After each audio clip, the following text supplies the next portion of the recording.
Thank you, Minister. You say today that the victims of this scheme, the fraud, that will not be deported, and I'm sure those victims, those students, are pleased to hear that. But this whole situation we've known for months now. We've heard about this for months. People in the community on YouTube and other media outlets had known back since maybe last year in September.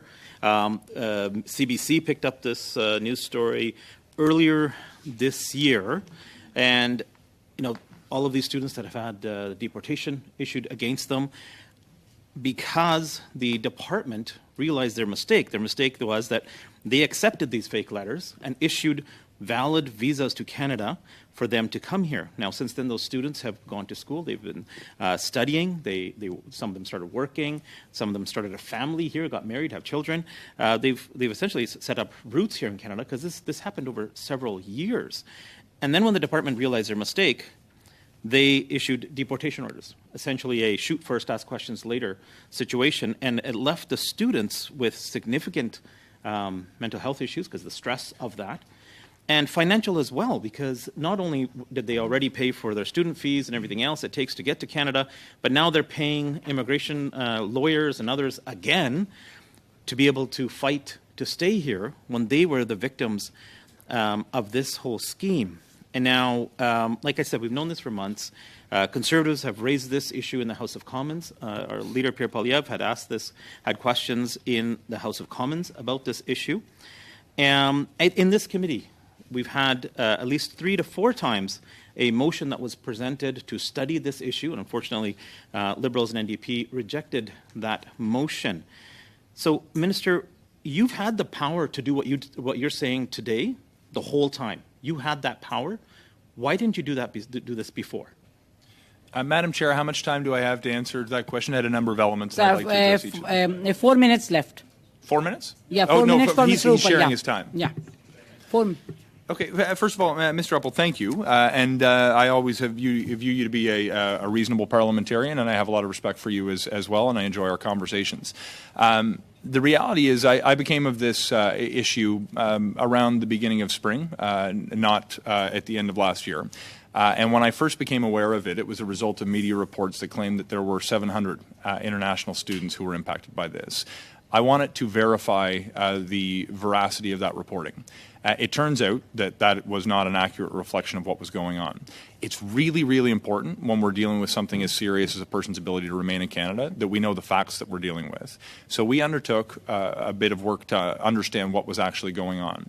What we had determined, and I would differ respectfully with your assessment of a shoot first, ask questions later process, we're dealing with a cohort of people who've been referred to the IRB from CBSA, and there are now 57 individuals who have been subjected to a removal order.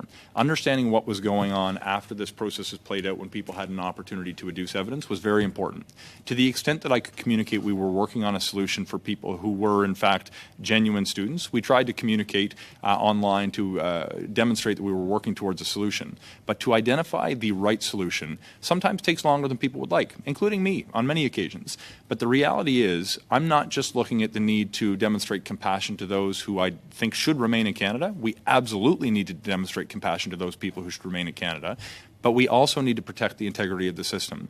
When we're dealing with a widespread, potentially criminal element to people who are seeking to abuse Canada's immigration system, I start to think about the reputational risk to the international student program more broadly. This is an extraordinary program that brings people to our country who make an incredible difference. Yes, we need to do what we can to protect the mental health and well-being of people who are going through this process, but we can't cut corners when it comes to developing a process that will ensure we protect the integrity of the system at the same time. Minister, didn't you essentially treat everybody as a criminal first and then start a process later, right? Everybody was issued the deportation orders, so everyone's treated the same as a criminal, and then you took this step when you could have actually taken this step at the beginning when you first heard of this problem. No. With enormous respect, suggesting people were treated as criminals is a false characterization of what they were being deported. So they had to go. Look, let me explain though. The only people that we're dealing with who face a removal order have actually had an opportunity to present a case to the IRB.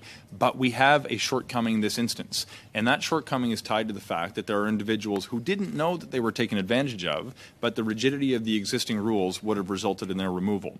That's why we've introduced this new process for that narrow cohort of people who have been subjected to a removal order that we believe demonstrate that there was no intent to abuse the system, but instead should remain in Canada. So this is a tailored solution that was developed after the existing process has run its course, and we expect there will be a few more people who have to go through this process. So I think we're being able to develop it in a way that will both protect the integrity of the system and demonstrate compassion to those who certainly deserve it. Do you know if anyone has been deported through this process? Has anyone been?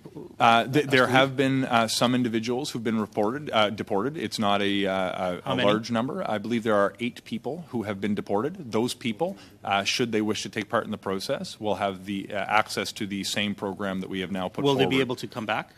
If they demonstrate that their intent to come to Canada was genuine and that they were not complicit in fraud, and the they'll people be that able, are here that are, currently while you're doing this investigation, will they be able to get work permits? Will they be able to continue their studies? What is the process for that? Madam Chair, will you allow me the latitude? And if I can stick around for 30 Your seconds time is up. extra.